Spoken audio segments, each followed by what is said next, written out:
CMA India എന്ന course എടുക്കാൻ ആഗ്രഹിക്കുന്ന ആളുകൾ +2 കഴിഞ്ഞാണ് ആ കോഴ്സിലേക്ക് വരുന്നതെങ്കിൽ ആദ്യം അറ്റംപ്റ്റ് ചെയ്യേണ്ടത് CMA ഫൗണ്ടേഷൻ അല്ലെങ്കിൽ CMA CAT എന്ന് പറയുന്ന ലെവൽ ഓഫ് എക്സാംസ് ആണ്. അപ്പോൾ CMA CAT എന്ന് പറയുന്ന എക്സാംസിനെ കുറിച്ച് നമുക്ക് വിശദമായിട്ട് നമ്മുടെ CMA ഫാക്കൽറ്റി ആയിട്ടുള്ള മുസമ്മിൽ സാറിനോട് സംസാരിക്കാം.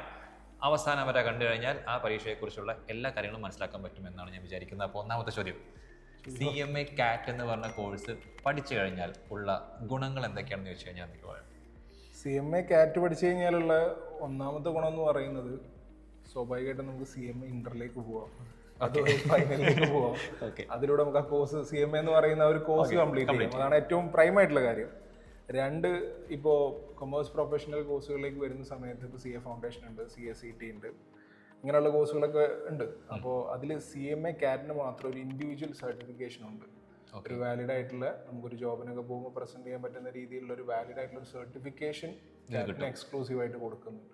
അപ്പോൾ അത് വെച്ച് ജോബിനൊക്കെ അപ്ലൈ ചെയ്യുന്ന സമയത്ത് ഒരു ആഡ് ഓൺ ആയിട്ട് അത് യൂസ് ചെയ്യാൻ പറ്റുന്നതാണ്. ഓക്കെ, CMA CAT എന്ന് പറയുന്നത് എത്ര എക്സാംസ് അടങ്ങിയ ഒരു ഗ്രൂപ്പാണ്? അതുപോലെ തന്നെ അതിന്റെ സ്ട്രക്ചർ എങ്ങനെയാണ്? ഇപ്പോൾ ഒരു 4 ഡേ എക്സാം അങ്ങനെയൊന്നുമില്ല, ഒറ്റ സിംഗിൾ ഡേ എക്സാം. 4 സബ്ജക്റ്റ് ഉണ്ട്. 4 സബ്ജക്റ്റ് എന്ന് പറഞ്ഞു കഴിഞ്ഞാൽ തന്നെ അതിൽ തന്നെ 2 സബ്ജക്റ്റ് എന്ന് പറയുന്ന അക്കൗണ്ട്സ് 1ഉം 2 ആണ്, അക്കൗണ്ട്സ് തന്നെയാണ്. പിന്നെ ഒരു സ്റ്റാറ്റ്യൂട്ടറി കംപ്ലയൻസ് എന്ന് പറയുന്ന ടാക്സിന്റെ ഒരു ബേസിക് പോർഷൻസ് ഉള്ള ഒരു ഏരിയ വരുന്നുണ്ട്. പിന്നെ ലോന്റെ ഒരു ബേസിക് ആയിട്ടുള്ള ഒരു 40 മാർക്സിന്റെ ഒരു പോർഷൻ ലോയും വരുന്നുണ്ട്. ഇങ്ങനെ ഒരു സബ്ജക്ട്സ് ഒക്കെ ഇൻക്ലൂഡ് ചെയ്തിട്ടുള്ള ഒരു ഇതാണ് വരുന്നത്. മുന്നേ അത് ഓൺലൈൻ മോഡിലാണ് എക്സാം ഉണ്ടായിരുന്നത്. ഇപ്പോൾ അത് ഓഫ്ലൈൻ ആയിട്ട്. ഇതിന്റെ മാർക്ക് എങ്ങനെയാണ്? പിന്നെ പൊതുവെ ഇതിന്റെ ഒരു പാസ് പെർസെന്റേജ് എങ്ങനെയാണ്? മാർക്കിന്റെ പാറ്റേൺ എന്ന് പറഞ്ഞു കഴിഞ്ഞാൽ ഇനീഷ്യലി ആദ്യത്തെ ഒരു പേപ്പർ എന്ന് പറയുന്ന അക്കൗണ്ട്സ് 1ഉം ലോയും കൂടെയാണ്. അതിൽ അക്കൗണ്ട്സ് 1ന് ഒരു 60 മാർക്സ് പോർഷനും ലോ 40 മാർക്സിന്റെ പോർഷനും. പിന്നെ സെക്കൻഡ് പേപ്പറിലേക്ക് വരുമ്പം അക്കൗണ്ട്സ് 2ഉം സ്റ്റാറ്റ്യൂട്ടറി കംപ്ലയൻസും ഈക്വൽ 50-50 മാർക്സിന്റെ വെയിറ്റേജിലാണ് വരുന്നത്. വേറെ എന്തോന്ന് ചോദിച്ചാൽ പാസ് പെർസെന്റേജിലേക്ക് വരുന്ന സമയത്ത് ഞാൻ മെജോറിറ്റി സമയത്തും കണ്ടിട്ടുള്ളത് 100% റിസൾട്ടാണ് നമ്മുടെ പിള്ളേർക്ക് നമ്മൾ കണ്ടിട്ടുള്ളത്. ഇപ്പോൾ മുന്നേ ഓൺലൈൻ മോഡിൽ നിന്ന് ഓഫ്ലൈൻ മോഡിലേക്ക് മാറിയതിനു ശേഷം ചെറിയ രീതിയിൽ ഒരു ചേഞ്ചസ് വന്നിട്ടുണ്ടെങ്കിൽ പോലും നമുക്ക് more than 90% students pass ആവാറുണ്ട്.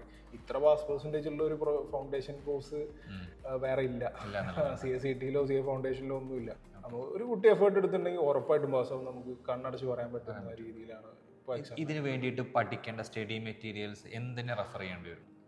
Reference എന്ന് പറഞ്ഞാൽ ഇൻസ്റ്റിറ്റ്യൂട്ട് മെറ്റീരിയലിനെ ഒരുപാട് അങ്ങ് ഡിപ്പെൻഡ് ചെയ്യാൻ പറ്റാത്ത രീതിയിലാണ് ഇതിൻ്റെ സിലബസ് ഡ്രാഫ്റ്റ് ചെയ്തിരിക്കുന്നത്. ഇപ്പോൾ ലോൻ്റെ സ്പെസിഫിക്കലി പറയുകയാണെങ്കിൽ CMA ഇന്ററിലുള്ളത് ഒരു 10-14 ആക്ട് ആണെങ്കിൽ കാറ്റിലേക്ക് വരുമ്പോൾ ഒരു 17 ആക്ട് ഉണ്ട്. അപ്പം അത് അത്രയും ഡെപ്തിൽ പഠിക്കാനൊന്നും എന്തായാലും എക്സാമിൻ്റെ ഒരു ക്വസ്റ്റ്യൻ പാറ്റേണിലേക്ക് റിക്വയർമെന്റ് ഇല്ല. അപ്പം അത് നമ്മൾ പിള്ളേർക്ക് വേണ്ട രീതിയിൽ അതിനൊന്ന് സെറ്റ് ചെയ്തിട്ട് നോട്ടും കാര്യങ്ങളൊക്കെ ആയിട്ട് നമ്മൾ കൊടുത്ത് അങ്ങ് ചെയ്യലാണ്. ഒരു വിധത്തിൽപ്പെട്ട ക്വസ്റ്റ്യൻസ് എല്ലാം ഡീൽ ചെയ്യാൻ പിള്ളേർക്ക് അത് വെച്ചിട്ട് പറ്റും. CMA CAT വഴി CMA ഇന്ററിലേക്ക് ഒരാൾ പോവുകയാണെങ്കിൽ ആൾക്കുള്ള ഒരു അഡ്വാൻറ്റേജ് എന്തായിരിക്കും? മെയിൻ ആയിട്ടുള്ള അഡ്വാൻറ്റേജ് എന്ന് പറഞ്ഞു കഴിഞ്ഞാൽ സ്വാഭാവികമായിട്ടും ഇപ്പോൾ ഞാൻ പറഞ്ഞു 3 പേപ്പേഴ്സ്, അക്കൗണ്ട്സ്, ടാക്സിന്റെ ബേസിക്സ്, ലോന്റെ ബേസിക്സ്, ഇതെല്ലാം തന്നെ ഇന്ററിലുള്ള പേപ്പേഴ്സാണ്. ഇന്ററിലേക്ക് വരുമ്പോൾ നമുക്ക് 2 അക്കൗണ്ട്സ് ഉണ്ട്, ഫൈനാൻഷ്യൽ അക്കൗണ്ട്സും കോർപ്പറേറ്റ് അക്കൗണ്ട്സും ഉണ്ട്. അതിനിതൊരു ബേസ് ആയിട്ട് വരും. പിന്നെ ടാക്സിൻ്റെ ബേസിക്സ് DTI DT എന്ന് പറയുന്ന സബ്ജക്ട്സ് ഉണ്ട്. അപ്പോൾ അതിലേക്ക് അത് ഉപകാരപ്പെടും. പിന്നെ ലോൻ്റെ സ്വാഭാവികമായിട്ടും ഓൾമോസ്റ്റ് എല്ലാ ആക്ടും തന്നെ അതിലുള്ള മെജോറിറ്റി ആക്ടും തന്നെ ഇന്ററിലുണ്ട്. അപ്പം അവിടെയും ഇത് ബെനിഫിഷ്യൽ ആയിരിക്കും. അവിടെയൊക്കെ നമുക്ക് അതിൻ്റെ ഒരു ടൈം സേവിങ് അവിടെ കിട്ടും. ഓൾറെഡി നമ്മൾ പഠിച്ചു എന്നൊരു ബേസ് ക്രിയേറ്റ് ചെയ്ത സാധനം വീണ്ടും ഇന്ററിൽ പഠിക്കുന്നു. മറ്റൊരു ഇമ്പോർട്ടൻറ്റ് അഡ്വാൻറ്റേജ് എന്ന് പറഞ്ഞു കഴിഞ്ഞാൽ ഇപ്പോൾ നമ്മൾ CMAക്ക് എൻട്രി അല്ലെങ്കിൽ അഡ്മിഷൻ എടുക്കുന്ന സമയത്ത് CMA CAT പ്ലസ് ഇന്ററായിട്ടാണ് അഡ്മിഷൻ എടുക്കുന്നത്. കാരണം വെച്ച് കഴിഞ്ഞാൽ നമ്മൾ അതിലൊരു കാണുന്ന ഒരു കോൺഫിഡൻസ് എന്ന് പറഞ്ഞാൽ നമ്മുടെ കയ്യിൽ വരുന്ന കുട്ടികളെ നമുക്ക് CMA CAT പാസ്സാക്കി എടുക്കാൻ നമുക്ക് പറ്റും എന്നുള്ളൊരു കോൺഫിഡൻസിന്റെ പുറത്ത് തന്നെയാണ് ചെയ്യുന്നത്. അപ്പോൾ ഈ CMA CATലേക്ക് വരുമ്പോൾ ഒരു ടോട്ടൽ നമ്പർ ഓഫ് ക്ലാസ്സസ് എന്നൊക്കെ പറഞ്ഞ ഒരു അറൌണ്ട് 40 ഡേയ്സിന്റെ ക്ലാസ്സുകളുണ്ട്. അപ്പം അതിനുവേണ്ടി ഒരു 6 മന്ത് കുട്ടികൾ വേസ്റ്റ് ആക്കുന്നത് അൺനെസസറി ആയിട്ടുള്ള ഒരു കാര്യം. മാത്രമല്ല +2 കഴിഞ്ഞ് വരുന്ന സമയത്ത് തന്നെ അങ്ങനെ ഒരുപാട് വേക്കൻ്റ് ഒക്കെ ആയിട്ട് ലീവും കാര്യങ്ങളൊക്കെ വരുന്ന രീതിയിൽ ശീലിച്ച് കഴിഞ്ഞാൽ അത് ബുദ്ധിമുട്ടാവും. അപ്പോൾ നമ്മൾ ഇനീഷ്യൽ ഡേയ്സിൽ ഇവർക്ക് CATന്റെ ക്ലാസ്സസ് കൊടുക്കും. CATന്റെ ക്ലാസ്സസ് കഴിഞ്ഞ് ബിഫോർ ഇന്റർമീഡിയറ്റ് CATന്റെ എക്സാം കഴിഞ്ഞ് ഇന്റർമീഡിയറ്റ് രജിസ്ട്രേഷൻ ഒക്കെ എടുക്കുന്നതിന് മുന്നേ തന്നെ നമ്മൾ ഇവർക്ക് ഇന്ററിന്റെ ക്ലാസ്സസ് കൊടുത്തു കൊടുക്കും. അപ്പോൾ ആ ഒരു അത്യാവശ്യം നല്ലൊരു ഡ്യൂറേഷനിലേക്കാണ് നമ്മൾ അവർക്ക് അടുത്ത ഇന്ററിന്റെ കൂടുതൽ സമയം കിട്ടും. അപ്പോൾ നമുക്ക് ക്ലാസ്സസ് പ്രൊവൈഡ് ചെയ്യാനും ഒരുപാട് സ്ട്രെയിൻ എടുക്കാതെ നല്ല വൃത്തിക്ക് കൊടുക്കാൻ പറ്റും. വീക്ക്ലി എക്സാംസും കാര്യങ്ങളൊക്കെ കണ്ടക്ട് ചെയ്ത് ഒരു പ്രോപ്പർ വേയിൽ ഇത് കൊടുക്കാൻ നമുക്ക് പറ്റും. അതിനുള്ളൊരു സമയം നമുക്ക് അതിലൂടെ കിട്ടും. നമുക്ക് ഇത് ക്ലിയർ ചെയ്യാൻ വേണ്ടി നമ്മുടെ കുട്ടികൾക്ക് കൊടുക്കുന്ന മൊത്തം സപ്പോർട്ട് സിസ്റ്റത്തെ കുറിച്ച് പറയുമോ? അക്കാഡമിക് സൈഡിൽ നിന്ന് എന്തൊക്കെ ഈ പറഞ്ഞ പോലെ എക്സാംസ് എങ്ങനെയൊക്കെയാണ് നമ്മൾ കൊടുക്കുന്നത്? സപ്പോർട്ട് സിസ്റ്റം എന്ന് പറയുമ്പോൾ സ്വാഭാവികമായിട്ടും നമ്മളൊരു വെറുതെ ഒരു തട്ടിക്കൂട്ട് ക്ലാസ് ആയിട്ടല്ല നമ്മളിവിടെ പ്രൊവൈഡ് ചെയ്യാറില്ല. ടു ബി ഓണസ്റ്റ്, CMA CAT-ന് പലപ്പോഴും ഞാൻ കണ്ടിട്ടുണ്ട് പ്രോപ്പർ ആയിട്ടുള്ള ഒരു ക്ലാസ്സസ് പലരും പ്രൊവൈഡ് ചെയ്യാറില്ല. അതേസമയം നമുക്ക് ട്രിപ്പിളിലേക്ക് വരുന്ന സമയത്ത് ഇപ്പോൾ കഴിഞ്ഞ എക്സാം ഓഫ്ലൈൻ മോഡിലേക്ക് വന്നപ്പോൾ ചെറിയ രീതിയിലൊരു പാറ്റേൺ ഡിഫറൻസ് ഒക്കെ വന്നിട്ടുണ്ടെങ്കിൽ നമ്മുടെ കുട്ടികൾക്ക് അത് ഹാൻഡിൽ ചെയ്യാൻ പറ്റിയിട്ടുണ്ട്. അതിൻ്റെ റീസൺ എന്ന് പറഞ്ഞാൽ നമ്മൾ അത്രയും ഡീപ്പായിട്ട് തന്നെ ക്ലാസ്സസ് കൊടുക്കാറുണ്ട്. അതാണ് ഒരു റീസൺ. ഇനി അറിയാനുള്ളത്, +2-ൽ സയൻസും ഹ്യൂമാനിറ്റീസ് ഒക്കെ പഠിച്ച കുട്ടികളുണ്ടാവും. ഇതൊരു കൊമേഴ്സ് ലെറ്റർ കോഴ്സ് ആയതുകൊണ്ട് തന്നെ എപ്പോഴും വേണ്ട ഡൗട്ടാണ് ഞങ്ങൾക്കിത് പഠിക്കാൻ പറ്റുമോ എന്നുള്ളത്. ഞാൻ സബ്ജക്ട്സ് പറഞ്ഞല്ലോ, ഓൾറെഡി നമ്മൾ പറഞ്ഞു അക്കൗണ്ട്സ്, ലോ, ടാക്സ്. ഈ ലോയും ടാക്സും ഒന്നും +1 +2 സ്ട്രീമിൽ സയൻസിലും പഠിപ്പിക്കുന്നില്ല, കൊമേഴ്സിലും പഠിപ്പിക്കുന്നില്ല, ഹ്യൂമാനിറ്റീസിലും പഠിപ്പിക്കുന്നില്ല. ആകെയുള്ളൊരു സാധനം എന്ന് പറയുന്നത് അക്കൗണ്ട്സ് മാത്രമാണ്. അക്കൗണ്ട്സ് അവർ കൊമേഴ്സിൽ പഠിച്ചു വന്നാലും ഇല്ലെങ്കിലും അതിൻ്റെ ഒരു ബേസ് അടിസ്ഥാനത്തിൽ നിന്നുകൊണ്ടല്ല നമ്മൾ ക്ലാസ് പ്രൊവൈഡ് ചെയ്യുക. നമ്മൾ അതിൻ്റെ ഒരു ഏറ്റവും ബേസിക് ജേണൽ എൻട്രി, ലെഡ്ജർ മുതലുള്ള സാധനം മുതൽ ഏറ്റവും ബേസ് മുതലാണ് നമ്മൾ കുട്ടികളുടെ ഒരു ഫൗണ്ടേഷൻ അവിടെ മുതൽ നമ്മൾ ക്രിയേറ്റ് ചെയ്യാം.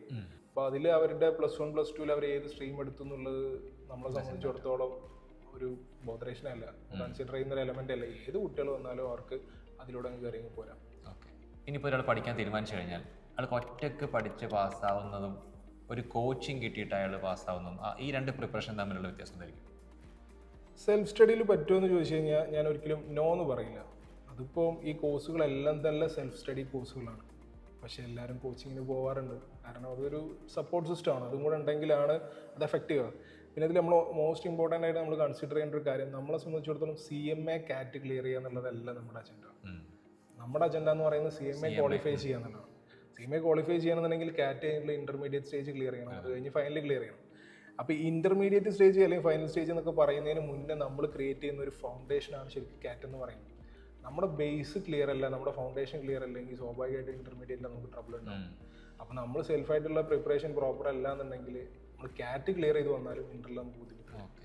അപ്പോൾ അത് കൃത്യമായിട്ട് ആ ഒരു ഗൈഡൻസും ആ ഒരു അക്കൗണ്ട്സിൻ്റെ ബേസിക്സും ലോൻ്റെ കാര്യങ്ങളും ടാക്സും ഒക്കെ പഠിച്ചു വരുന്ന ഒരു കുട്ടിക്ക് ഇന്റർമീഡിയറ്റിൽ സ്വാഭാവികമായിട്ട് അതിൻ്റെ ഒരു അഡ്വാൻറ്റേജ് ഉണ്ടാവും.